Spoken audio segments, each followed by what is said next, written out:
Hello guys, magandang araw sa inyo. So meron po tayong breaking news. Hindi naman siguro lingid sa inyong kaalaman na ito si Sara Duterte ay nag-announce ng kanyang kandidatura sa 2028 at tatakbo na daw siya bilang Pangulo ng Pilipinas. Alam nyo, ang basa ko dyan, ganito. Okay? Kaya po siya nag-announce na tatakbo siya bilang Pangulo ng Pilipinas sa 2028 at this early. Okay? Para pag nagsimula na yung impeachment laban sa kanya, sasabihin niya na politically motivated ang lahat.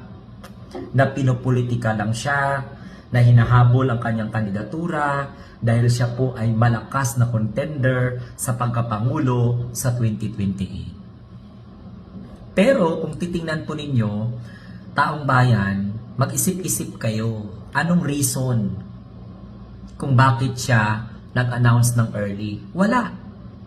Kundi yun talaga. Para ma-justify nila na pinopolitika siya. Kaya nga maaga pa lang, nagsalita na siya tungkol sa kanyang kandidatura. But anyway, para sa akin, wala naman pong problema yan. Basta importante, magsimula ang impeachment proceeding. At doon niya patutunayan kung siya po ay guilty or not guilty. So, yun lang mga kababayan, ang aking basa dyan. Wala masyadong impact. Bakit? Kasi noon pa man, laban bawi na siya. At hindi po pwedeng hindi mag-isip ang taong bayan na hindi siya tatakbo. Dahil sa karakter niya na mapaghiganti, paano siya makipaghiganti? Paano niya maisakatuparan ang kanyang balak na maghiganti sa kanyang imaginary political enemy kung hindi po siya tatakbo bilang Pangulo? Tatakbo siya bilang Pangulo dahil po sa pinapaniwala siya na malakas pa siya. At pinaniniwala niya ang kanyang sarili na mananalo siya.